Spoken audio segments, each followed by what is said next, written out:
De Isaac Beekman Academie in Capelle bestaat niet meer, maar stond vandaag toch voor de rechter. Er moet nog steeds huur worden betaald. En dan gaat het niet om kleine bedragen. Als het aan de eigenaar van het pand ligt, moeten er de komende jaren nog tonnen worden opgehoest. En verder in deze uitzending. 2 koningen gestrikt voor opening. En blunder Zandijk geeft tegenstanders hoop.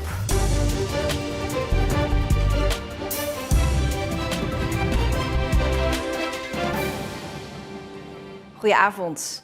De stichting achter de Isaac Beekman Academie stond vandaag voor de rechter. Er is een geschil met de eigenaar van het pand in Capelle, waar de school tot aan de zomer in zat.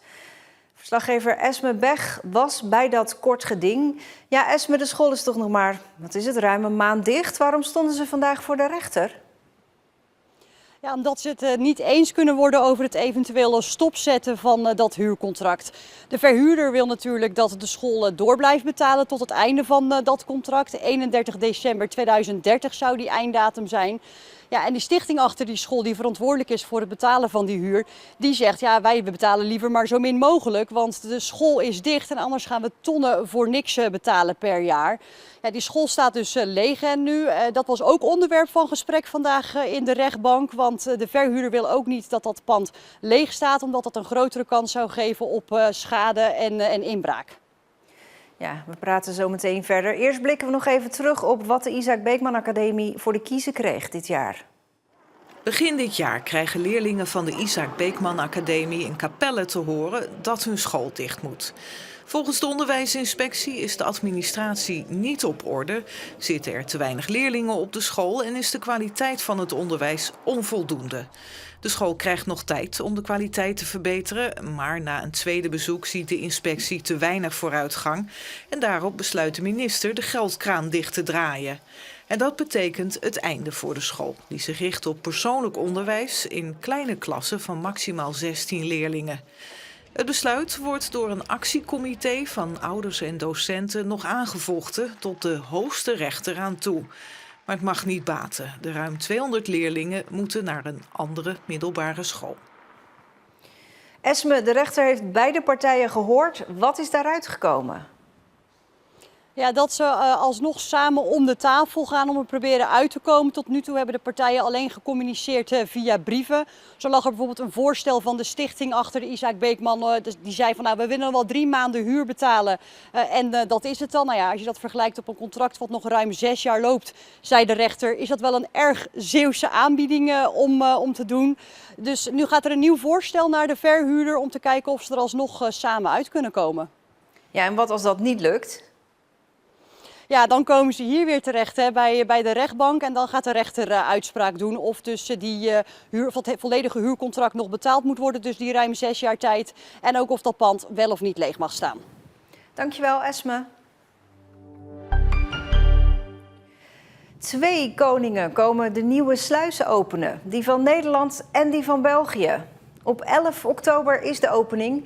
Willem-Alexander en Filip verrichten de openingshandeling vanaf een elektrisch schip. Maar wat ze precies gaan doen is nog geheim. En nadien blijven ze nog even om de sluis te bekijken. Door de nieuwe sluis kunnen grotere schepen van en naar de haven van Gent.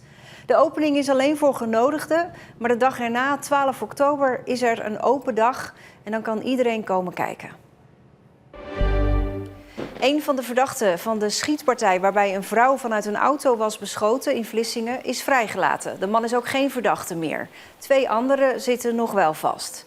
De vrouw van 25 werd op klaarlichte dag beschoten toen ze in de Van Dishoekstraat liep. Diezelfde dag nog werden in Rotterdam 3 mannen uit Vlissingen aangehouden. Dit was het zoveelste schietincident in de stad. Een paar dagen later viel er zelfs een dode. En daarna kondigde de burgemeester aan dat er gebieden worden aangewezen waar preventief gefouilleerd mag worden. Maar in welke delen van de stad dat zal zijn, is nog altijd onbekend. Danique Tolhoek heeft haar contract bij Ajax verlengd met 3 jaar. De spits uit Capelle debuteerde een jaar geleden in het eerste elftal en heeft sindsdien 29 wedstrijden gespeeld voor Ajax. Ze scoorde 7 keer.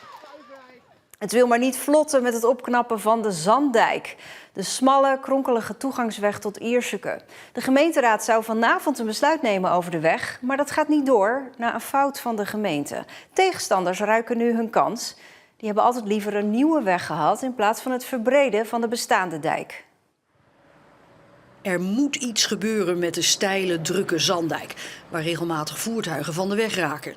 Maar het plan voor het verbreden van de gevaarlijke weg is te laat op een overheidssite geplaatst. En daarom moet de procedure na jaren discussie dus opnieuw.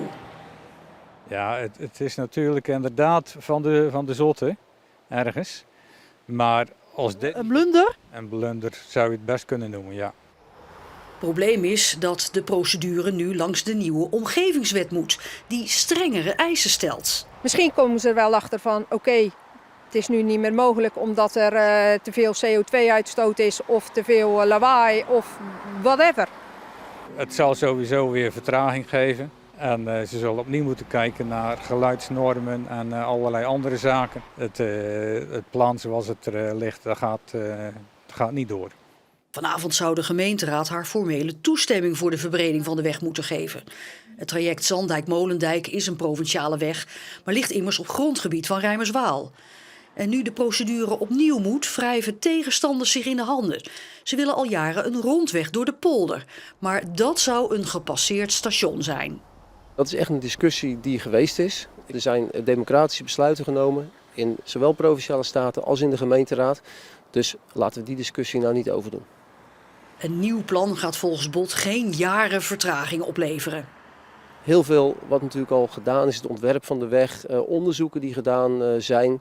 Die zullen De gesteldheid van de grond bijvoorbeeld? die zullen gewoon weer gebruikt kunnen worden. Er zal natuurlijk wel gekeken worden van, moet er wat aanvullend onderzoek plaatsvinden, omdat de regelgeving in de tussentijd misschien een klein beetje veranderd zou zijn. Maar het is niet dat alles overnieuw moet.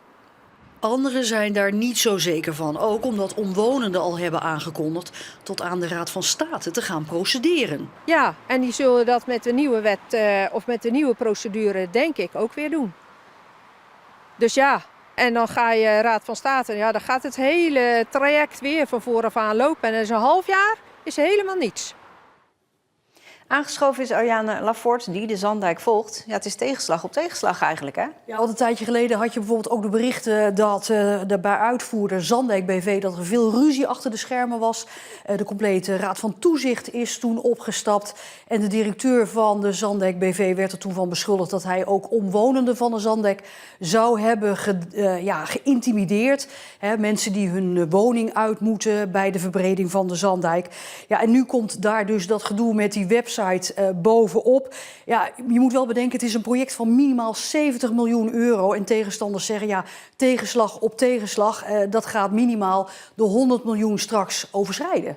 Ja, en dit is nog niet het enige, er is nog meer. Nee, inderdaad. Want op de route van die vernieuwde Zanddijk, daar ligt ook een spoorwegovergang. Nou, ProRail had gezegd, voor de veiligheid gaan wij daar een mooi viaduct overheen maken. Maar ProRail heeft inmiddels gezegd, nou, we hebben daar geen geld meer voor, want we moeten zelf bezuinigen.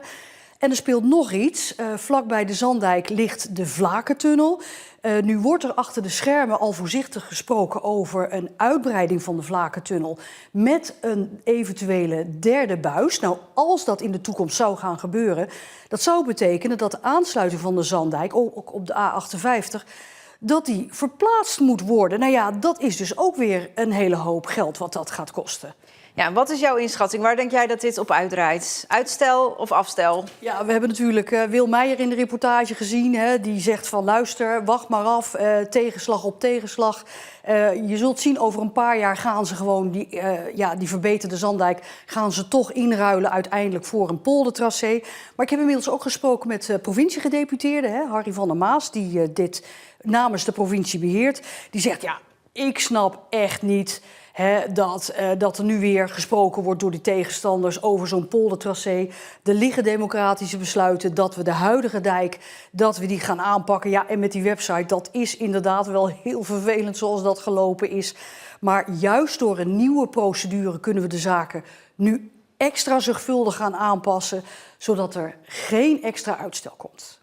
Dankjewel, Ariane. Veel wind vandaag en het werd ook al snel bewolkt, waarna regen volgde.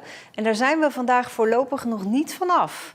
Morgen is het erg wisselvallig. Opklaringen, maar ook flinke buien met kans op onweer. En het wordt niet warmer dan 15 graden, net als de dagen erna. Ja, het wordt herfst en dat is eigenlijk ook wel weer lekker. Dit was Zeeland Nu. Een hele fijne avond.